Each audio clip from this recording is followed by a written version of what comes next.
In the quiet suburban town of Riverside, Kansas, nobody suspected that the man cheering loudest at Saturday soccer games was living a double life that would shock the nation. For 15 years, Robert Bob Mitchell was the epitome of the perfect father and community member, coaching youth soccer, organizing charity drives, and never missing a PTA meeting. His neighbors trusted him with their children, his wife adored him, and his 2 kids saw him as their hero.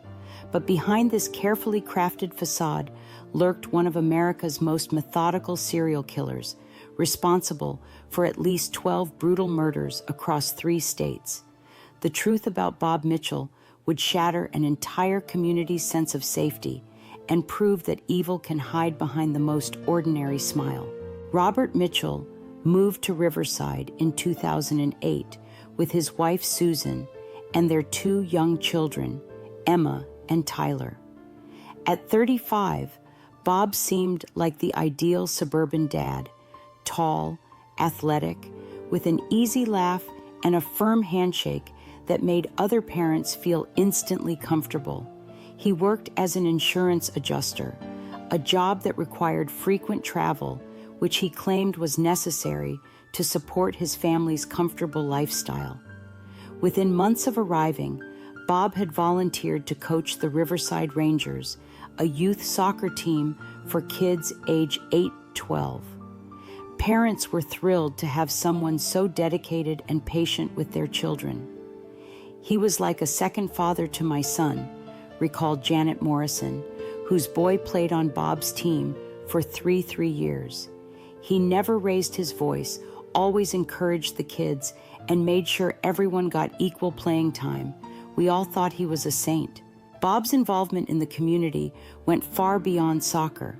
He organized annual fundraisers for the local children's hospital, helped elderly neighbors with yard work, and was always the first to volunteer for school events.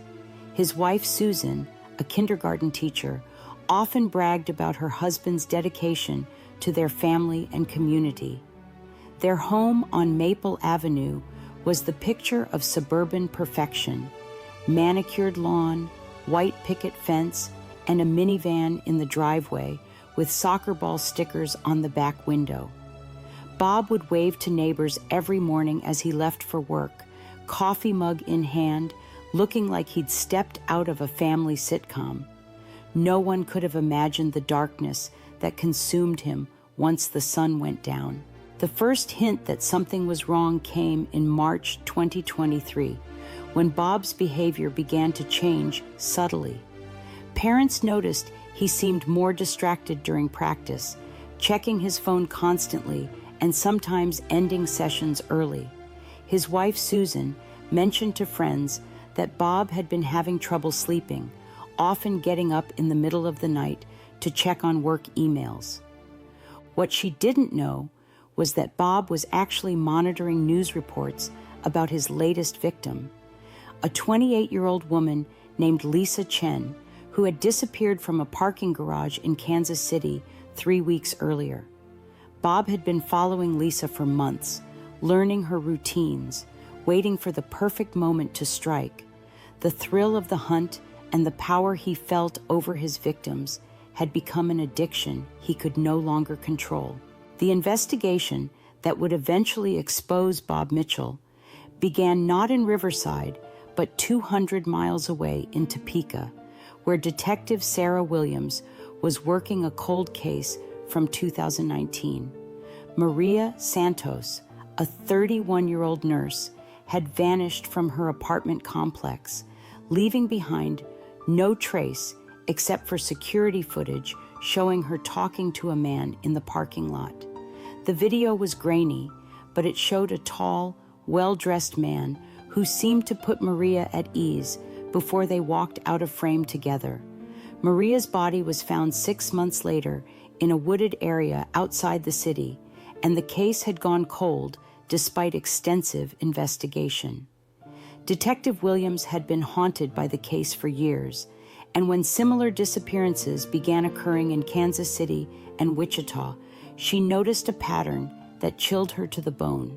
All the victims were women in their late 20s to early 30s, all had been approached by a charming, trustworthy-looking man, and all had been found months later in remote locations with evidence of prolonged captivity and torture. The killer was methodical, patient, and incredibly careful about leaving evidence. He seemed to study his victims for weeks before making contact, learning their habits and vulnerabilities. Most disturbing of all, witness descriptions consistently described a man who looked like he could be anyone's neighbor, clean-cut, friendly, the type of person you'd trust to help you carry groceries to your car. The breakthrough came when Detective Williams decided to expand her search parameters and look for similar cases across state lines. She discovered that over the past 15 years, at least 12 women had disappeared under similar circumstances across Kansas, Missouri, and Nebraska. The timeline was staggering. The killer had been operating for over a decade, perfecting his methods and evading capture. Williams created a task force with investigators from multiple jurisdictions, and they began mapping the disappearances against travel patterns, looking for someone whose work or lifestyle would take them to all these different locations. The insurance connection emerged when investigators noticed that several of the victims had recently filed insurance claims or had been contacted by insurance adjusters in the weeks before their disappearances. This led them to examine insurance companies operating in all the affected areas, and Bob Mitchell's name appeared on the list. His travel records showed he had been in the vicinity of every single disappearance, often on legitimate business trips that provided perfect cover for his hunting expeditions.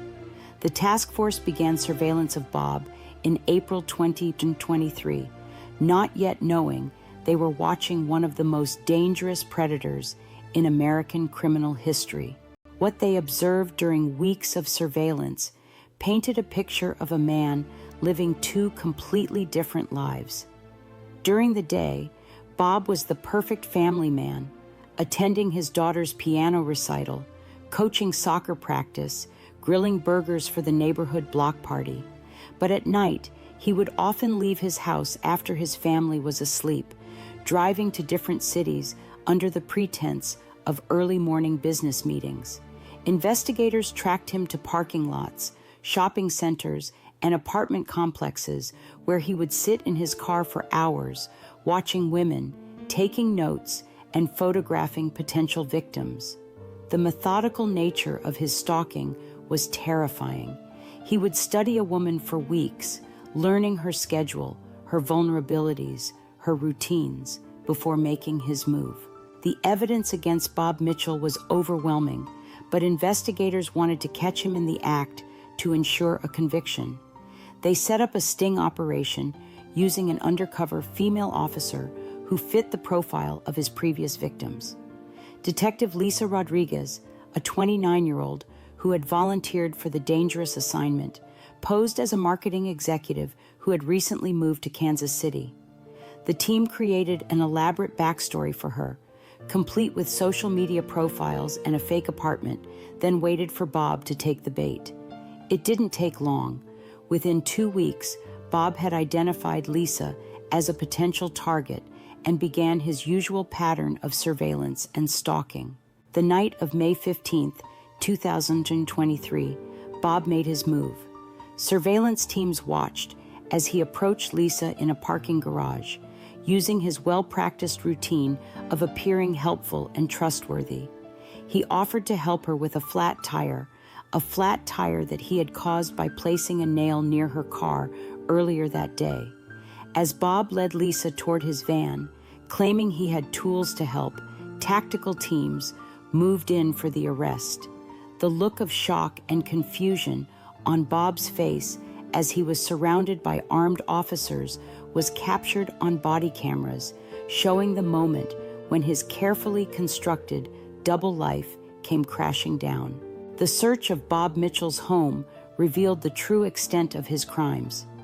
Hidden in a secret room behind his basement workshop, Investigators found what they called a murder museum, photographs of all his victims, detailed journals documenting his stalking and killing methods, and trophies taken from each woman.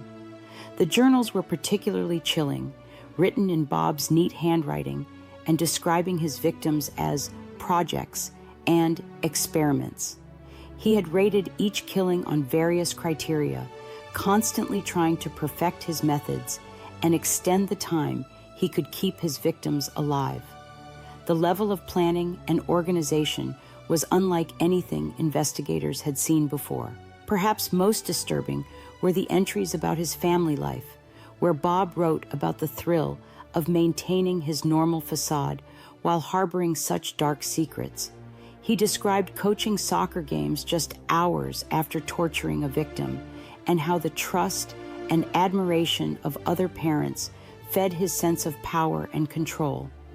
"They have no idea who I really am," he wrote in one entry. "They trust me with their children, invite me to their homes, consider me their friend. If they only knew what I'm capable of, what I've done to women just like their wives and daughters." The arrest of Bob Mitchell sent shockwaves through Riverside and the broader Kansas community. Parents who had trusted him with their children were horrified. Neighbors who had considered him a friend felt betrayed and violated. Susan Mitchell, his wife of 18 years, was devastated, telling police she had no idea about her husband's double life. "He was the perfect husband and father," she said through tears.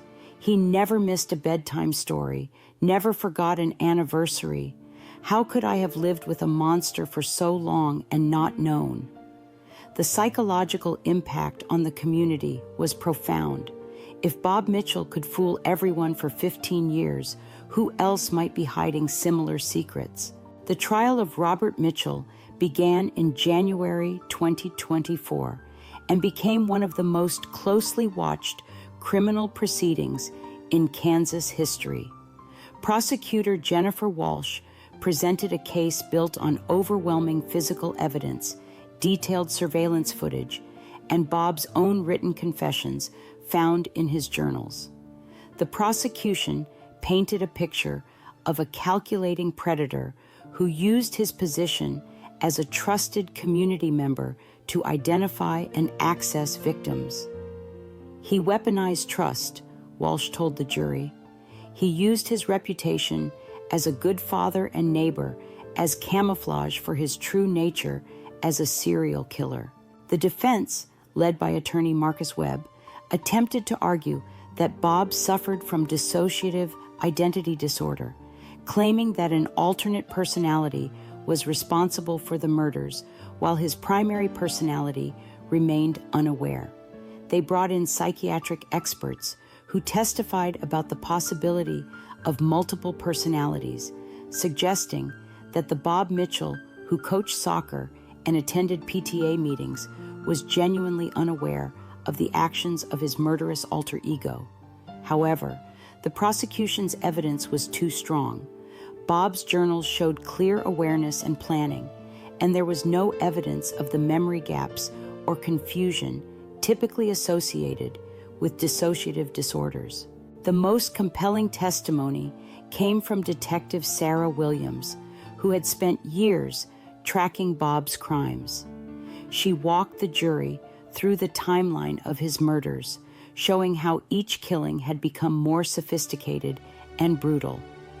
"This defendant didn't have multiple personalities," Williams testified. "He had one personality that was capable of incredible deception and cruelty. He enjoyed the challenge of maintaining his normal life while committing these horrific acts. It was all part of the game for him." Bob Mitchell himself chose not to testify, sitting silently throughout the trial with the same calm demeanor he had displayed at countless soccer games and community events. His lack of emotion, even when confronted with photographs of his victims and evidence of their suffering, was chilling to observers.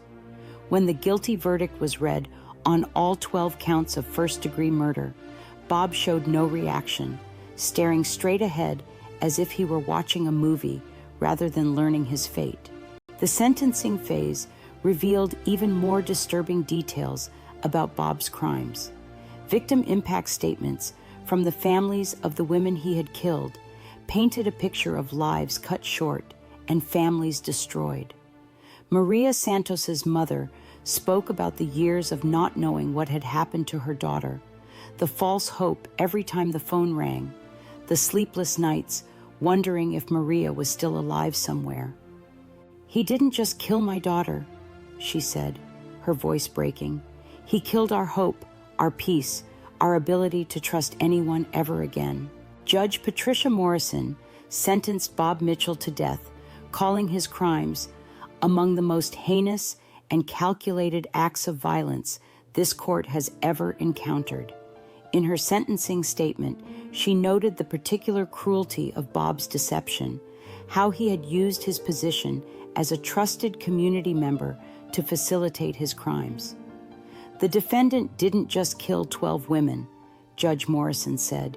"He betrayed the trust of an entire community, violated the sacred bond between parents and those they entrust with their children's safety."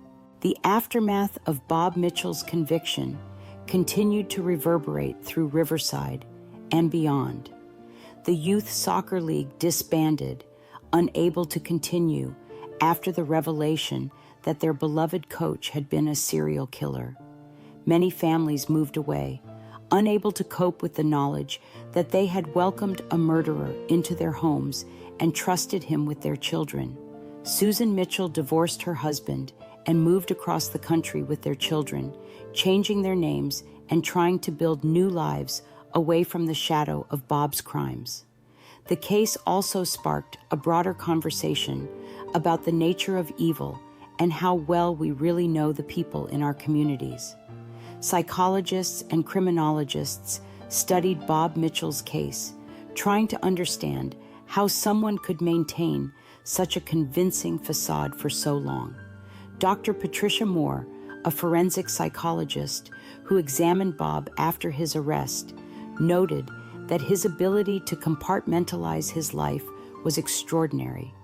He genuinely seemed to care about his family and the children he coached, Dr. Moore explained. But he was also capable of unimaginable cruelty.